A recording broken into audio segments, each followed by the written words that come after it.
भगवान भोलेनाथ के त्रिशूल की महिमा से पूरा विश्व परिचित है, लेकिन आज भी पुरातत्व विभाग द्वारा शिव के त्रिशूल पर शोध की जा रही है और इसी से प्रेरित होकर भोलेनाथ के त्रिशूल की महिमा का चित्रण धार्मिक काल्पनिक कहानी के रूप में किया गया है। मुझे पूरा विश्वास है कि यह कहानी आपको शिव के त्रिशूल की शक्तियों से अवगत कराएगी। एक बहुत ही पुराना गांव था जहां बहुत से प्राचीन खंडहर बने थे और इन खंडहरों में कई वर्षों से पुरातत्व वैज्ञानिक रिसर्च के लिए आया करते थे। वैज्ञानिकों को इस गांव से हिंदू संस्कृति से जुड़ी कई प्राचीन वस्तुएं प्राप्त हुई थी, इसीलिए यह गांव प्राचीन हिंदू सभ्यताओं की खोज के केंद्र के रूप में जाना जाता था। लेकिन उनकी खोज अभी तक अधूरी थी, क्योंकि वह धार्मिक ग्रंथों में बताए गए अस्त्र शस्त्रों की खोज में लगे हुए थे। एक बार उसी गांव के मैदान में बच्चे फुटबॉल खेल रहे होते हैं। अचानक उनकी फुटबॉल एक गड्ढे के अंदर चली जाती है। गड्ढा काफी गहरा था, इसलिए बच्चों की हिम्मत उस गड्ढे के अंदर जाने की नहीं हो रही थी।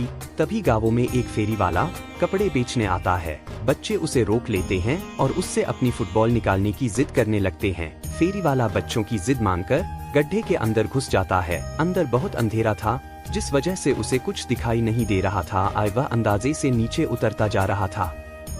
अचानक उसका पैर फिसल जाता है और वह गड्ढे के अंदर जाकर फंस जाता है। फेरी वाला दर्द से चीख उठता है और उसकी आवाज सुनकर आसपास के लोग गड्ढे के पास जमा हो जाते हैं और सभी उसे निकालने की कोशिश करने लगते हैं।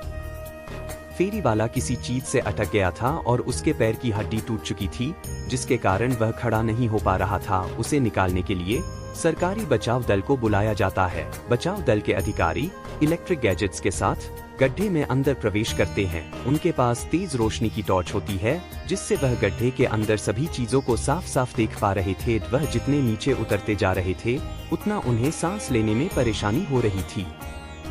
जैसे ही वह फेरी वाले के करीब पहुंचते हैं, फेरी वाला एक बहुत बड़े लोहे के स्तंभ में फंसा होता है। अधिकारी उसे बड़ी मुश्किल से रेस्क्यू करके गड्ढे के बाहर ले आते हैं, लेकिन गड्ढे के अंदर लोहे का स्तंभ उन्हें विचलित कर रहा था, क्योंकि गड्ढे के आसपास कोई घर नहीं था। फिर इतना बड़ा लोहा कहां से आया?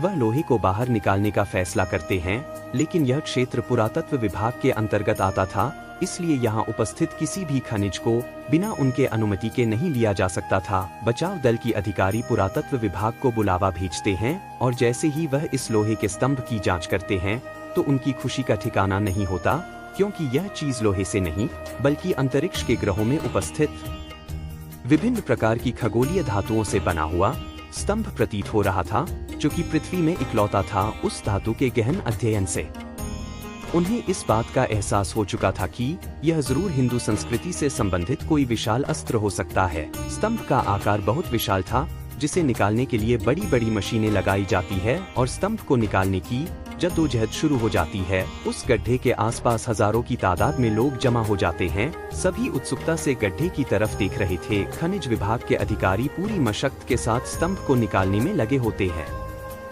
खुदाई करते हुए 38 घंटे गुजरते ही अचानक स्तंभ का आखिरी छोर इनके हाथ लग जाता है और जैसे ही हाइड्रोलिक मशीन की सहायता से स्तंभ को बाहर खींचा जाता है, वहां उपस्थित लोग जय भोलेनाथ के नारे लगाने लगते हैं, क्योंकि यह स्तंभ भोलेनाथ के त्रिशूल की तरह प्रतीत हो रहा था, जिसकी पुष्टि पुरातत्व वैज्ञानिकों द्वारा की जाती है। वैज्ञानिकों के हाथ में बहुत बड़ी सफलता लगती है, क्योंकि वह हिंदू संस्कृति के प्रतीकों का शोध कई वर्षों से कर रहे थे और उन्हें आज तक इतना बड़ा जीता जागता उदाहरण नहीं मिला था।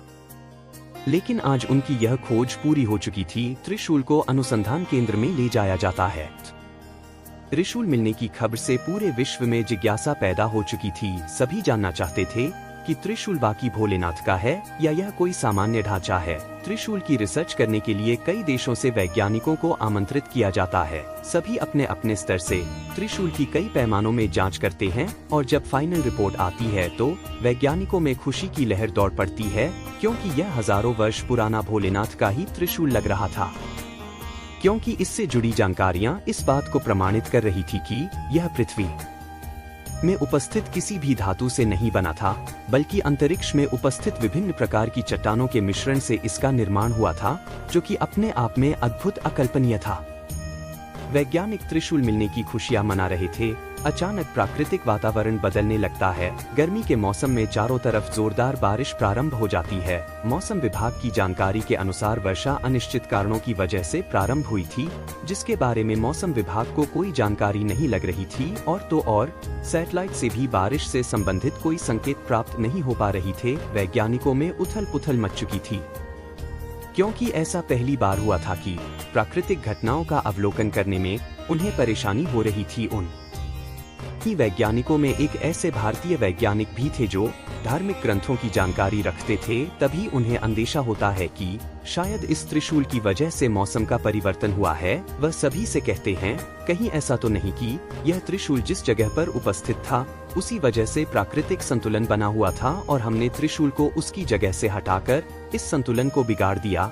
भारतीय वैज्ञानिक की वजह से त्रिशूल के बारे में बहुत सी जानकारियां इकट्ठा हुई थी, इसलिए सभी वैज्ञानिक इनकी इस बात को गंभीरता से लेते हैं और त्रिशूल को वापस उसी जगह ले जाने का फैसला करते हैं जहां से वह इसे निकाल कर लाए थे, और दोबारा मशीनों की मदद से त्रिशूल को उठाने का प्रयास किया जाता है।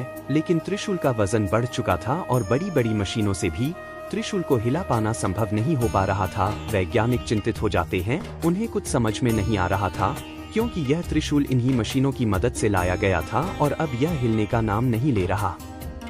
तभी भारतीय वैज्ञानिक सलाह देते हैं कि त्रिशूल शक्ति का प्रतीक है और इसे यहाँ से हटाने के लिए भगवान भोलेनाथ का आह्वान करना होगा।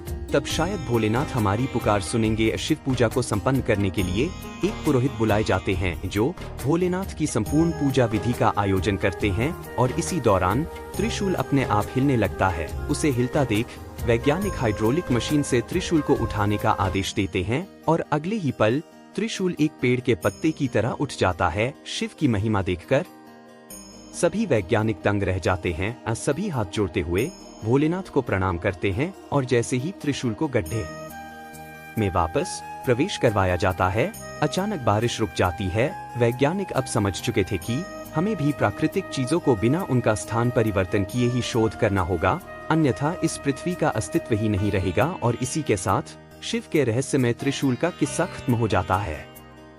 धन्यवाद।